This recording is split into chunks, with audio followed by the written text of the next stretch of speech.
that land that had been subdivided, they created the road right of way.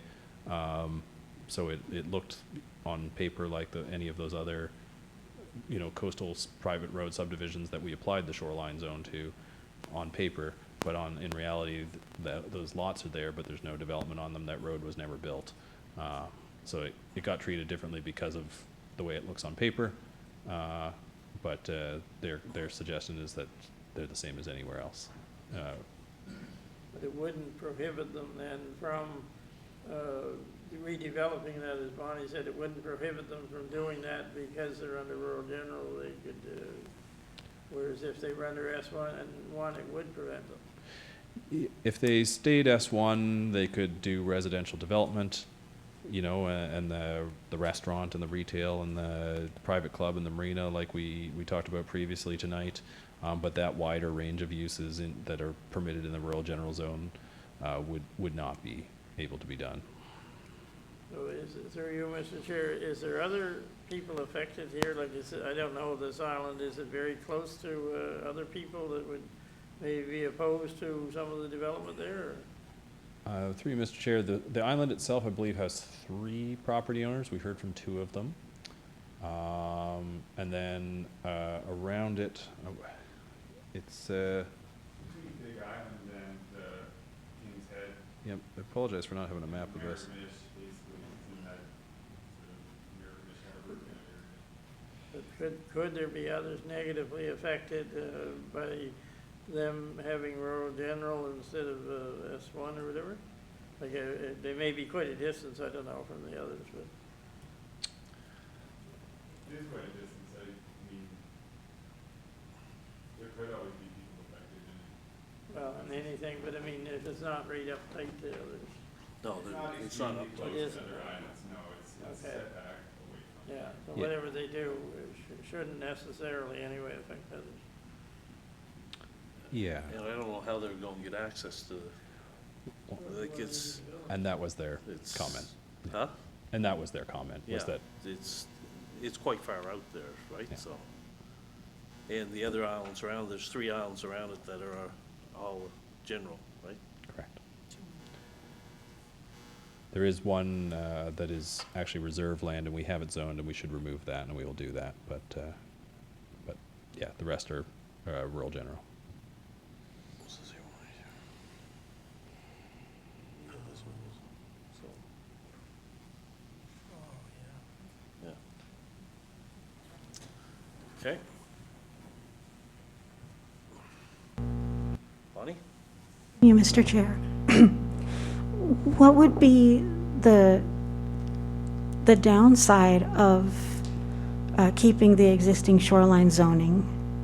They just wouldn't be able to do larger developments than what they require, than what they are already able to do with S1? Through you, Mr. Chair, yeah, they would be more restricted in the range of uses they were permitted. Again, it would be restricted to that 2 units per lot and primarily residential, some small commercial, that sort of thing. So they would be restricted in the wider range. At the risk of putting words in the landowner's mouth, I think what I got from talking to them, it was more of a perception issue that they felt treated differently than the other islands around them, and for what they perceived to be a non-issue. That they were, why did they have the shoreline zone when none of the other islands did, and wanted to be treated fairly. I think it was what I took away from that conversation. Thank you. There's 6 other islands there, and they're the only ones that are Correct. S1, right? Yeah. So, the other ones are G1s, so. Logan? My only point would also be to say that it's my understanding that the private road that's laid out on paper isn't actually a named road. It doesn't find its place on our private roads policy. I think our private roads policy is much of the way that Upland had found private roads to designate as S1 zoning. So I don't, my understanding is that it's not a named road under our private road policy.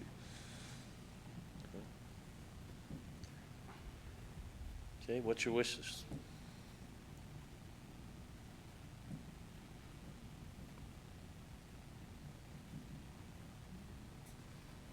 Want to keep it or remove it? I think I'm okay with treating them the same as everybody else. Is that a motion? So there I'll second that. is moving second to remove the shoreline zoning and apply the general zoning to Holy Island so that it represents what the other islands are zoned as. Any questions? Hearing none, all those in favor signify by saying aye. Aye. Count by nay. Motion carried. All right. Thank you, Mr. Chair. That is my list of changes. That was a long list. Appreciate your diligence and attention in all of those. There was other feedback we received. Some of it was kind of questions or comments that didn't require changes. And some of it was things that are outside the scope of municipal planning or the tools that we have available to us for municipalities. So I haven't brought it forward to discuss tonight. It is, however, all captured in the What We Heard report. It's there. Take a look at it, to help understand what your constituents are saying, what your residents are saying. But in terms of impact on the planning documents themselves, it's not necessarily needed to go into it tonight. I will talk about next steps just in terms of we're here at PAC direction where we'll develop a final draft and then bring that to council. There may be further tweaks and for the formal adoption process that includes a public hearing. With that being said, those are all the things I had, but certainly happy to take questions, or if there are edits or amendments that you've heard that we didn't hear and you think need to be captured in these changes as well. Happy to hear those tonight as well. Earl? I guess, Ian, maybe I was supposed to send you an email, but it must have slipped my mind. I have a PID number here, 00875013. Okay. It's currently a G1. Okay. It's the municipalities, it's all 6 municipalities, but it's in Pictou County, in Priestville. It's located in Priestville. It's a closed landfill site. It closed in 1981. I think that should be switched over to industrial, Okay. just for clarity for the people in the surrounding areas. So it's right beside the jail.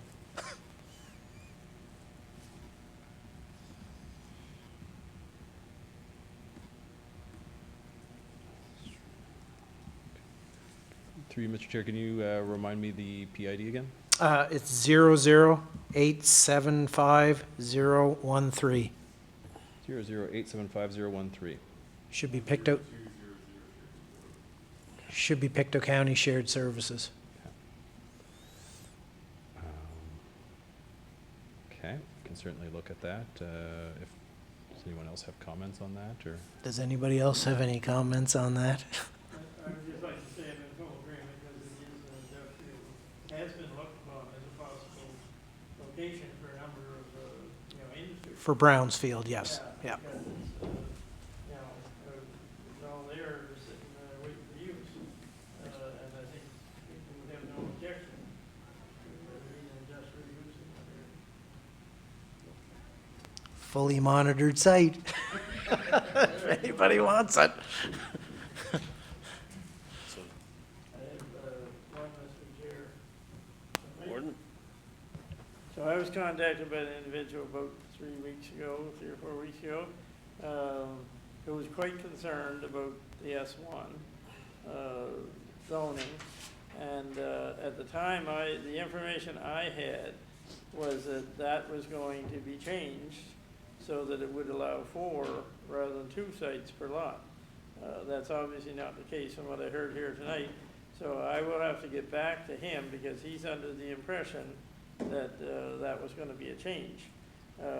So I may have to then get a hold of you or somebody to make contact with. I don't have his information like Earl had the contact numbers and everything, but you know, I think I misled him by saying that, no, I believe there were some changes coming down the pipe, that would be solved, but now I think he should have his chance to talk to you Okay.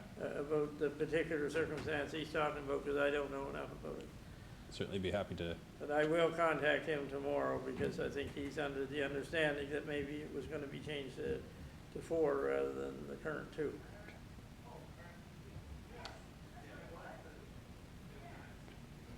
Okay. Anything else? I just, can I say through you, Yep. Mr. Chair, for those areas that Morton Parker brought up there for that potential mixed-use zone, if you can send me an email with some sense of where that is more specifically, that would be helpful when we do the final zoning.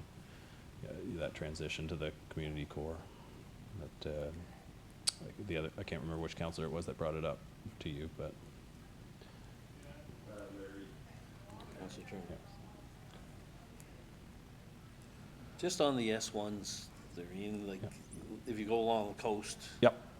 it's hit and miss, right? Well, why are some under that zoning and some's not? So, yeah, thank you. So I guess the criteria was, is it coastal in this case? And does it have a frontage on a private road? If it is entirely possible that we missed some of those. It's a, large area with non-existing zoning, starting from scratch. And so in covering that large area, it is entirely possible that we missed some.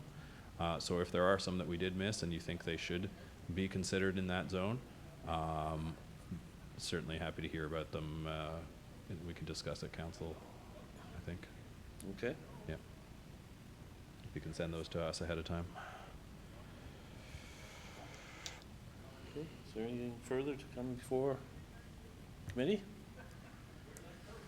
So we're looking at, when you make these changes, Ian, are you going to come back to the planning advisory committee, or are we going straight to council? Our recommendation in terms of the timeline would just be to go straight to council, Straight to council. targeting the kind of the February council meeting for a first reading, and we can also make tweaks there if necessary. If that is, I think that's the most straightforward way of doing it in terms of meeting that March deadline. It is possible to hold special meetings outside of that regular schedule if we want to do differently. But in terms of using your existing schedule, that would be the most straightforward. Okay. Gordon? I agree with taking it straight to council, because council's eventually gonna have to make the decision anyway on any of these changes, or any of the whole thing.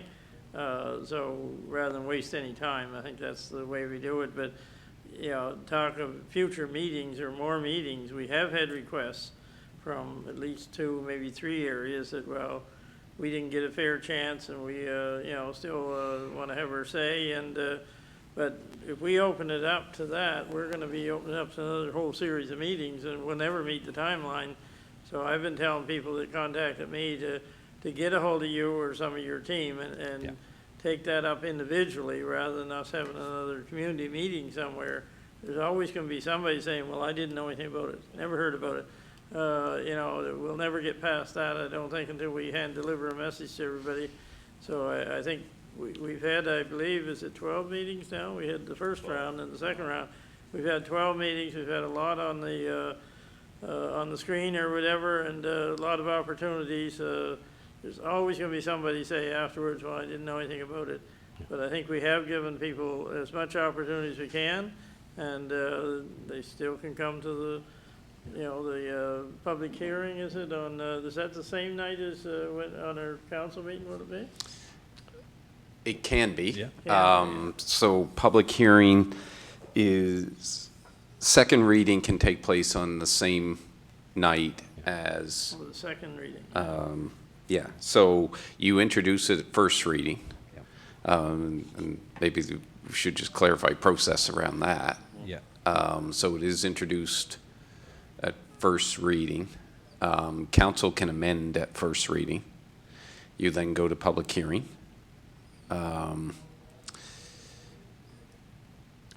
can they make substantial change based on public hearing, or does it then go back for redraft? Yeah, To, like, it's always somewhat gray whether, because you've advertised the bylaws, so you can't at second reading then make something more restrictive is the general rule, is that Yeah, not the so, case? yeah, I think it's good, I think it is worthwhile to start thinking about these, logistics. First of all, yeah, so you can, have second reading the same night as public hearing, and certainly, typically, I encourage councils to do that, because there are some, first of all, only councilors who are at the public hearing may vote on the documents, at second reading. So that ensures that you're consistent there, easy peasy. Also, there's a general principle that councilors should not hear new information after the public hearing. That is the chance for people to have their say and to have it said consistently to all councilors. So it should, councilors should not hear new information after the public hearing, other than, asking us for clarification or sort of things, but you shouldn't have new people petitioning to you after the public hearing. So by having it the same night, you avoid any risk that you go to the grocery store and Logan comes up and starts telling you all the things he wants changed about his property or whatever, or your residents in your area. But and then, yeah, so after the public hearing, or when you go to vote on second reading, you can vote to turn it down, which doesn't fulfill the intent of this whole project and the provincial mandate. You can vote to make non-substantive amendments, minor tweaks that I like to think of them as ones that don't affect people's rights, and then adopt the document. You can do that. You can adopt it as is, or you could make substantive changes. That is, changes where, again, I like to think of them as ones that affect people's rights. So if you're making things more restrictive, or even if you're making them looser, that could affect a neighbor. So again, if you're changing how the document fundamentally approaches a piece of land, I would consider that substantive. If you do that, you're certainly within your rights to do that. If you do that, then you need to advertise again for another public hearing and give people the fair chance to comment on those changes. So again, it's possible, and it happens. I've worked with many councils who have had to do 2 public hearings for that reason. Just that is the reality of doing that.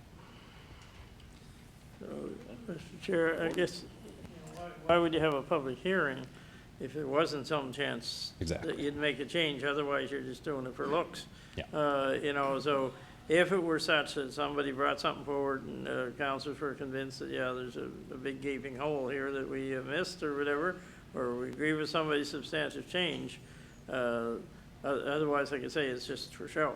So if that were to be the case, then it has to be re-advertised. But from our first meeting in March, whatever the first Monday in March is, to the end of March, which is our deadline, is there enough time in there to, how long are these advertising times and stuff? Can you fit that in 3 weeks, in other words?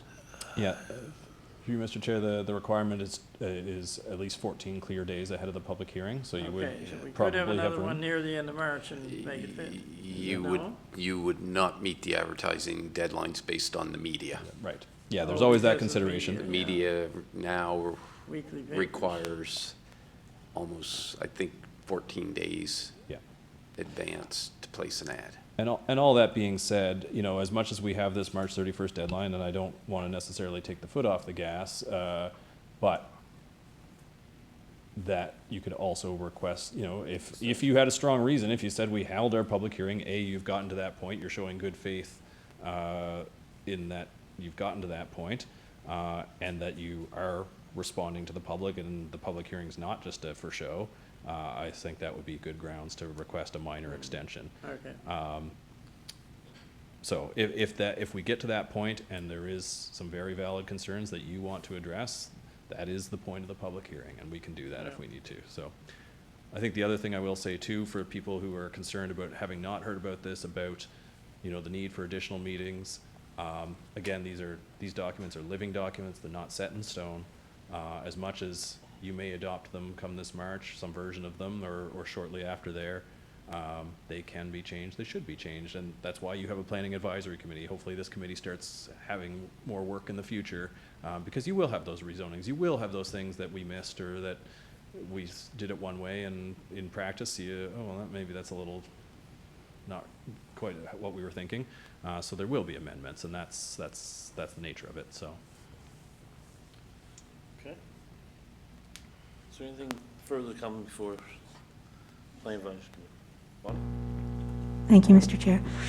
Regarding letting people know about the public information meetings, I believe we read that you do it in a number of ways, advertising in newspapers and such things, but also that you send out letters to residents about it? Or maybe I'm wrong about that, because we never received anything like that. Yeah, through you, Mr. Chair, what we did so the municipality has a quarterly newsletter that goes to all residents. So in a couple of the quarterly newsletters over the past year and a half, it has been an item in that. It wouldn't be a standalone thing. So it is entirely possible to miss it, fair enough. But it would have been as part of that newsletter. Thank you, Mr. Chair. Do you need to sign up to receive that? Because we've never received it, the newsletter. We received the rural news and views, but, That's what he's referring to. oh, Yeah, it's oh, in there, yeah. I'm sorry, thank you. Okay. Anything further? If not, call for adjournment. Thank you so much, everyone. Thank you. Good job. Thank you very much. Yeah.